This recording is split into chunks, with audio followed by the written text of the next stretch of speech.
Munnabuyiko omulungi atulaba nkwaniriza oli ku nnyaffe Buyikwe. Olunaku lwaleero ndi ne gavana wa Buyikwe district. Ndowooza tuli kuzimu ku nteekateeka ezimusiibula afulume yafeese eno agikwasa omulongo Waswa George eyagiwangula mu kalulu omwange ke tuvudde mwaka 2026. So olunaku olwaleero waliwo enteekateeka ezigenda okuba nga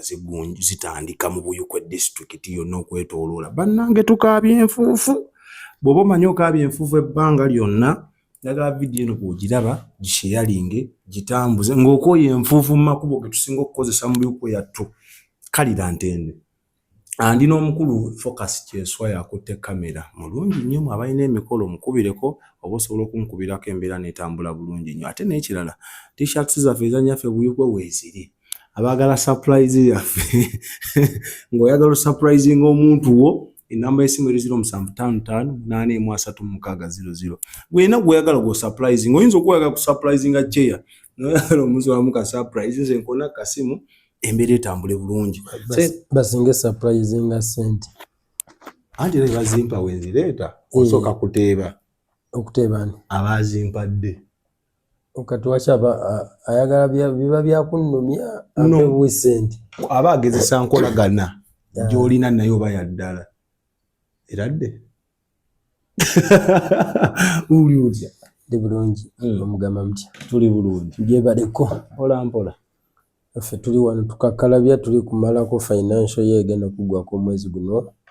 ogw'omukaaga era tuli mu process eyisa eteekateeka okuyisa budget esembayo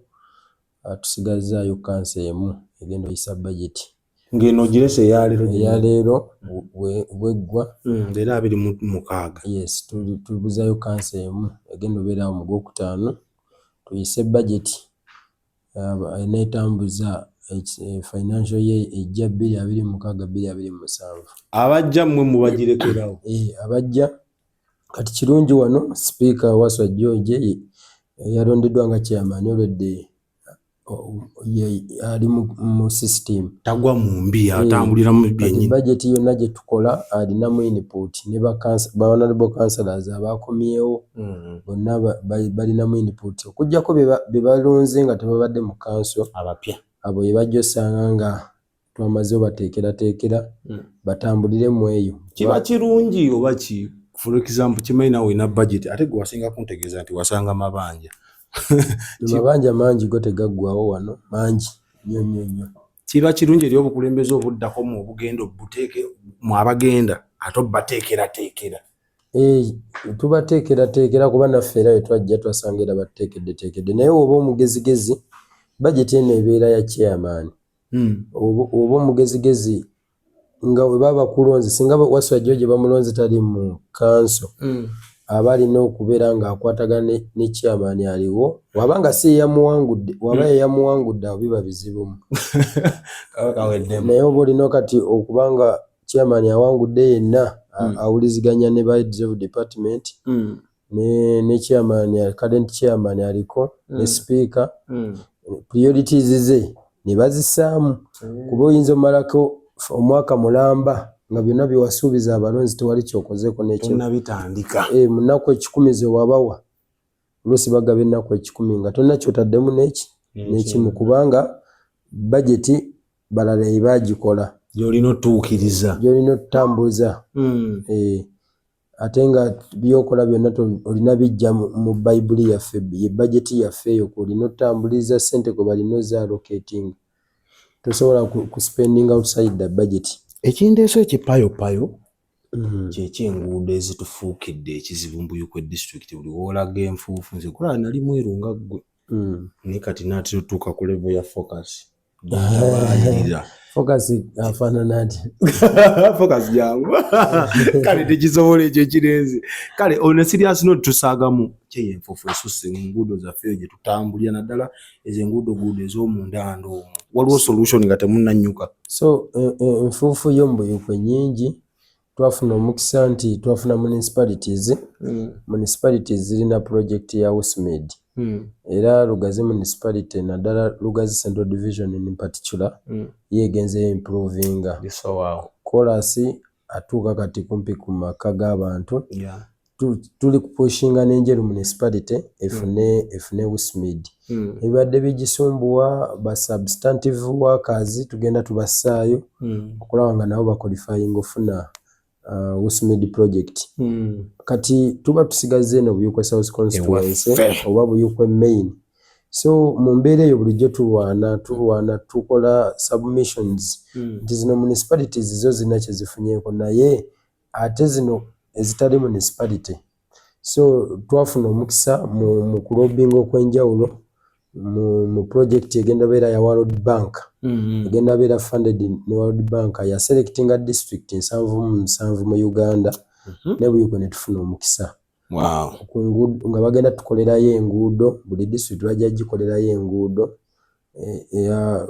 okuyiwa chorus njogera ku chorus naye chorus ono gwe bayita low cost ceiling pozi ng'otunnyonnyodde chorus oyo tabeera wa volume nnene mu lufutifuti oba mu Luganda yekigoba nfuufu so kati bagenda tuwayo chorus oyo wakigo no era alwawo kyovulaba mu bitundu ebimu ojja sanga nga mu Buyukwe town wano walabako kapaati akamu nga kalina chorus wovuga mu bitundu ebyenjawulo ojja sangeyo n'ovuga n'otuuka ku kyettaka n'ogenda n'osanga chorus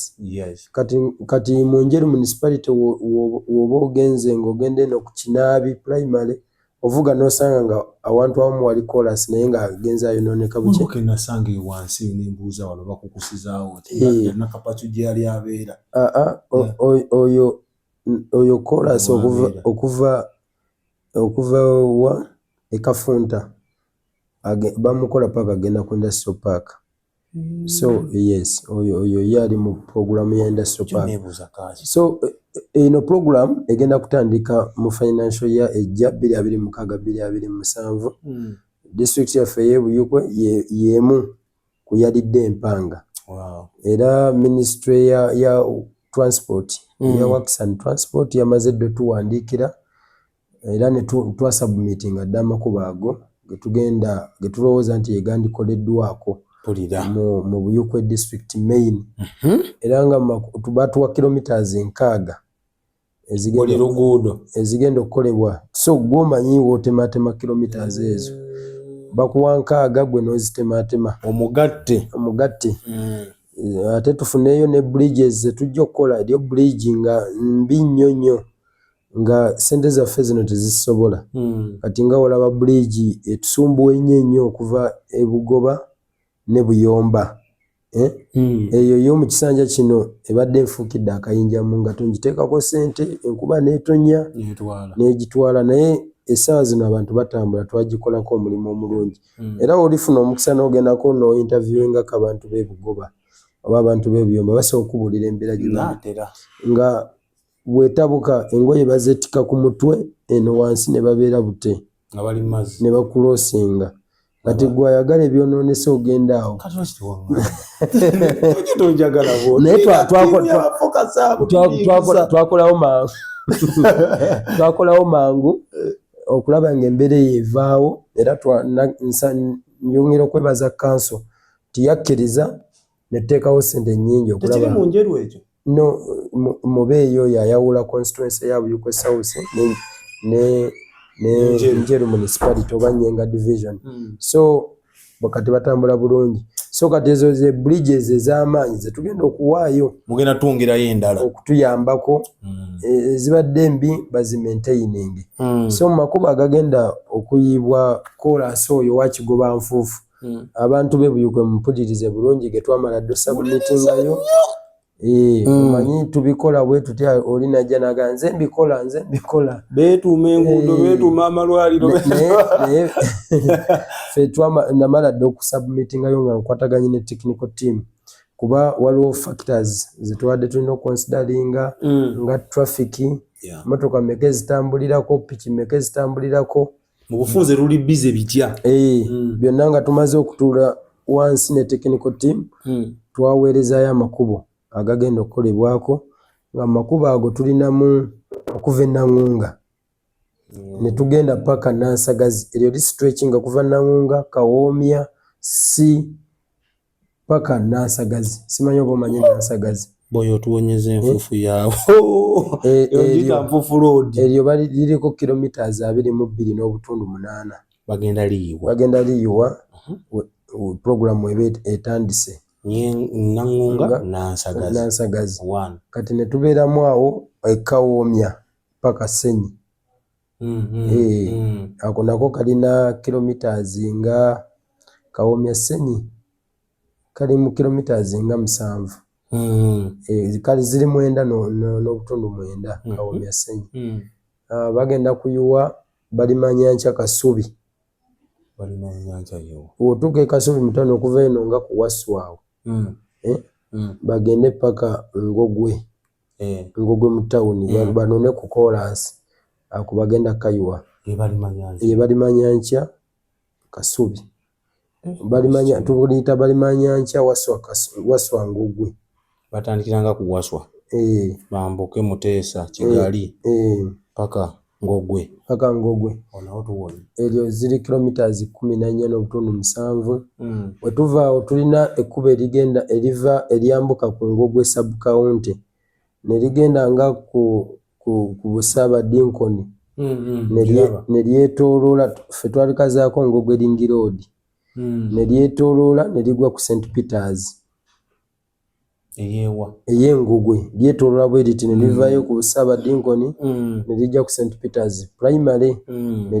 nerikomawo nerinuna chorus eryo nalyo tugenda kulikola mwaga makubo tulinamu erya Lweru Buleega Makindu wane Lweru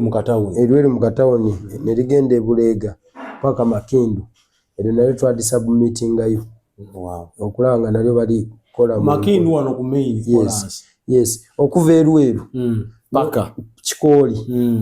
Buleega Kikooli siwe bazala Nankabirwa yes we bazala Honorable Nankabirwa ekitiibwa paka Makindu eryo nalyo bagenda likola mu mbeera ya chorus wa Kigoba Nfuufu waliwo akakubo kaffe ntera okalaba nga okatadde ku account nga babuuza wano yewa ekkuba eriva Buyukwe okudda ali Najjembe wano nga ku Hunters eriva ku main nerigenda nerisala ku Electoral Commission ekidda ku Electoral Commission neryambuka awo tulinawo kilometers 2.3 lipotola mu kibiro bali ku baliti neridda nga tujja kukomea tujja beerako ne wetukoma ku bikajjo kilometers eza district wezikoma kilometers 2.3 kati tulinayo mu town councils nayo offer yabaddeyo nga buli town council tulina pickinga mu Kamakubo Buyukwe erina town councils 3 tulina Kiyindi Buyukwe n'Enkokonjeru kati Enkokonjeru twajje Magulu Road netujjayo ne Nansambu Road kati Kiyindi netubeerayo ne Kawamu ekkubo baliyita Kawamu so Ekiyindi eriyo Kawamu tujja kwongerayoko nekkubo eddala temunali allocating yes kati wano Buyukwe town tulinawo Kawoya Road mu Buyukwe town tulimanyi naye mweriri mu town Kawoya Road kati netubeerayo ne Misindye Road erigendo banga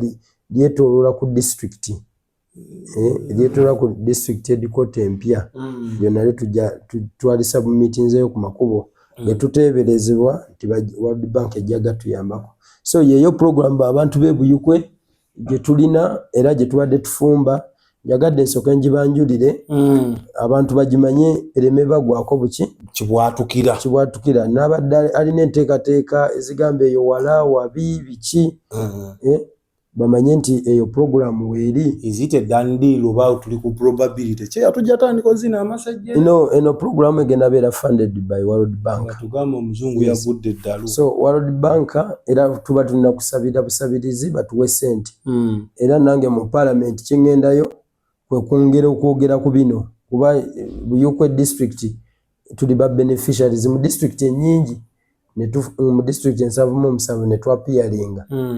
district ntono nnyo naddala no mu central region ezafunye omukisa guno so mu parliament tugenda kye tugenda okulwanako kuseesaamu okulaba nga projekiti eno etuukirira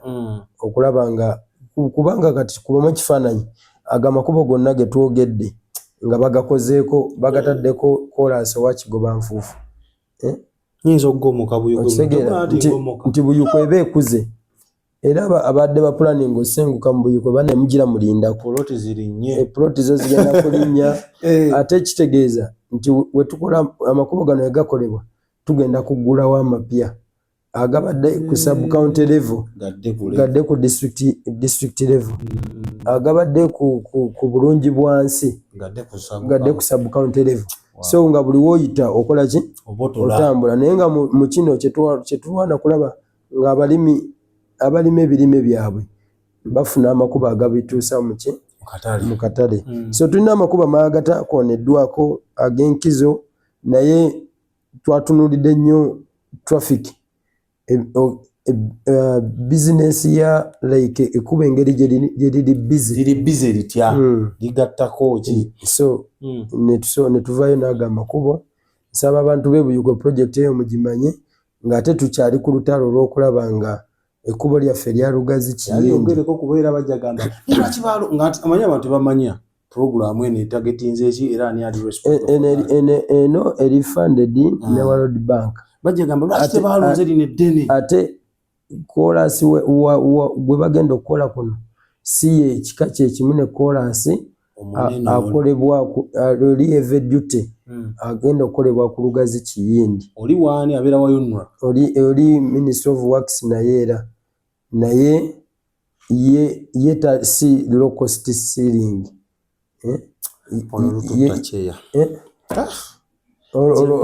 tululwana okulukola twaproposinga Lugazi Kiyindi Buyukwe Kizigo paka Nyenga ku poliisi tulwana n'okulaba nga ka section akaba kasigaddemu awo okola connectivity ennungi yeka Buyukwe Rawunda paka Lugasa Ajija Lugasa nako okulaba nga bakagattako si kilometers nyingi okuva e Buyukwe paka Lugasa. Ng'omuntu oba ova e Lugazi ng'oyagala genda Bankokonjeru ate tovuga kumalayo Kiyindi otemera butemezi wano oba jamu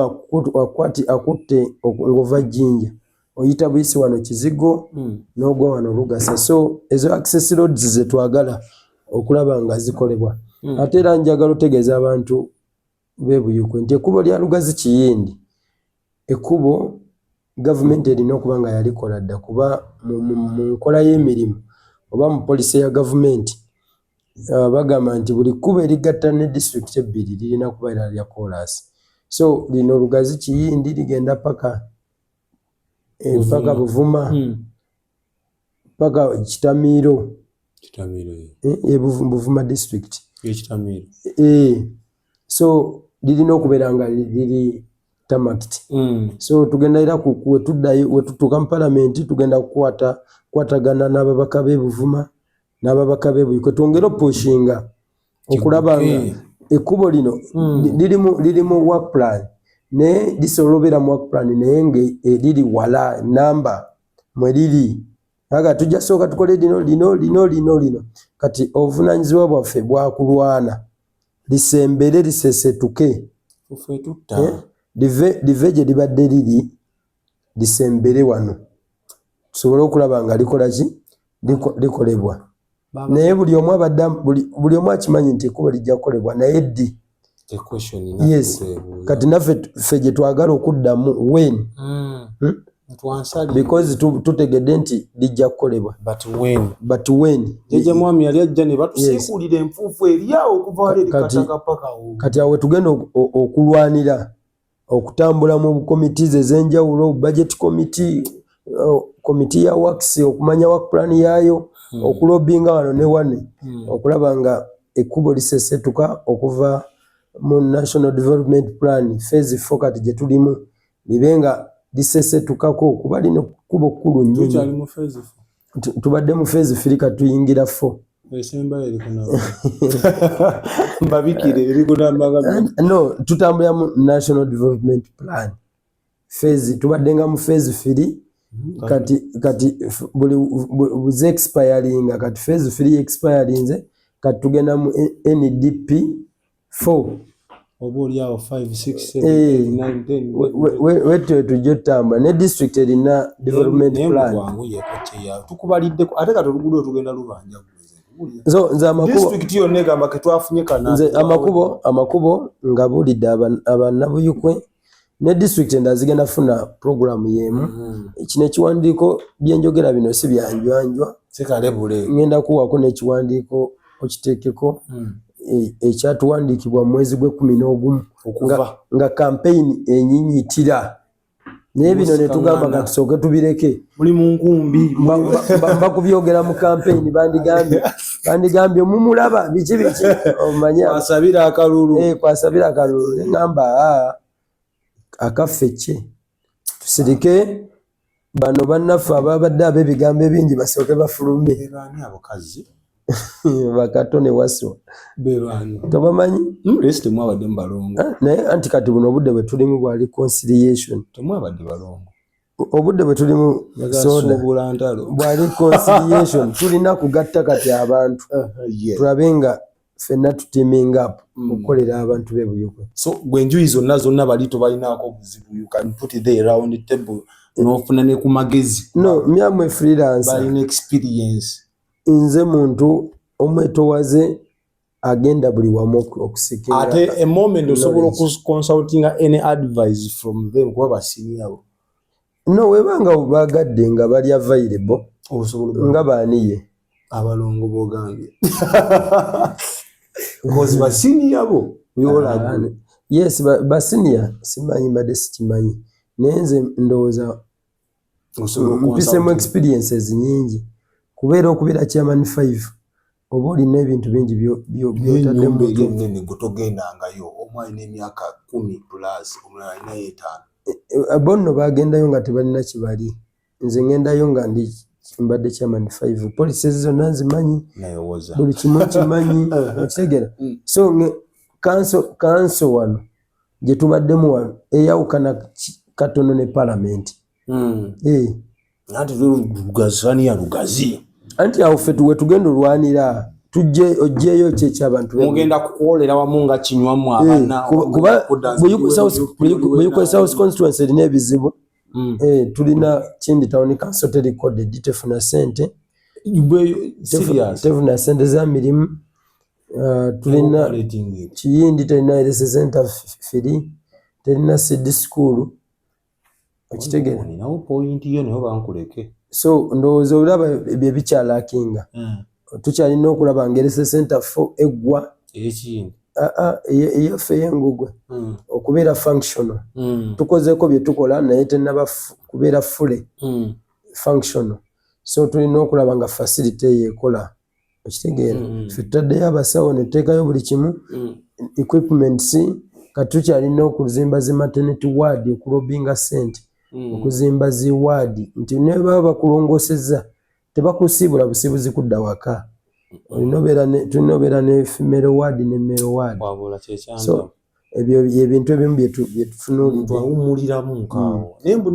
n'okwongera okulobinga ku ssente z'amakubo tulina amakubo agali mu mbeera embi ennyo ennyo nga eggumba terisobola ng'ate ne work plan ya district omulongo waswa George gagenda okuba nga avunaanyizibwako nago make mangi kati nga tulina okunoonya other sources of income okufandinga amakubo galimibwe oba under Ministry of Works kuba Ministry of Works ebeera na arrangement nejja nekola ekkubo mu constituency Ministry of Works eweereza emergency funds nga teziri part kawumbi so kati awo tugenda okulwanira oyongereko tulabe nga district eno efunamu so yebimu ebiri ku fingertips bye tulina okutandikirako okulaba abana simanyi ndowooza zaabwe bali naye nze mweyisaamu obusimu nti congratulations sinaba kumanya ndowooza zaabwe naye tujja funa platform tutuule tulabe engeri gye tunakyandolingamu kuba tulina foramu endala gye tutuulamu nga babaka ba parliament chairman 5 ne ba mayors ne ba technical people gye bayita roads committee wetugatta Buyukwe n'ebeera ekyalo ekimu ne tugifuula one village nga twagala constituency yeno ebenge connectinga n'eyeno eyeno ebenge connectinga n'eyeno so kyetwagala era kyenwana okulaba nga Buyukwe tugifuula one village nga tuli bumu nga constituency eno oba oyagala kusala kudda mu constituency eri atofuna encumbrances ate gamba nti okuyita eno kati tulina challenge nti waliwo ebyalo nga Kiwuluguma Malubya eri wansi mu Ngogo kati eryekubo tugenda likola okuva ne Buwogole paka Malubya tugenda likola libadde lya Gombolola naye Gomba terisobola naye balinawo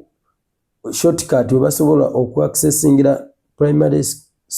like classes oba lessons ne LSS center tweye Bubiro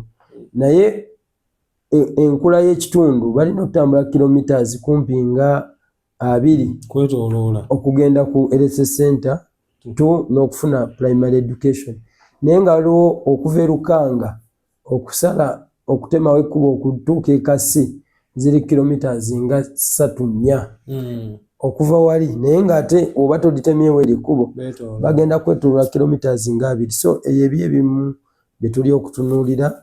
okulaba nga abantu baffe bafuna service kati nga n'ab'enkombwe simanyi oba omanyi enkombwe nze obutamanya nkombwe kati omuntu w'enkombwe agenda Essenyi aba alina okuvuga okomawo e Bubiro adde Kalambya adde Busunga alyoka adde Essenyi naye ng'ate wali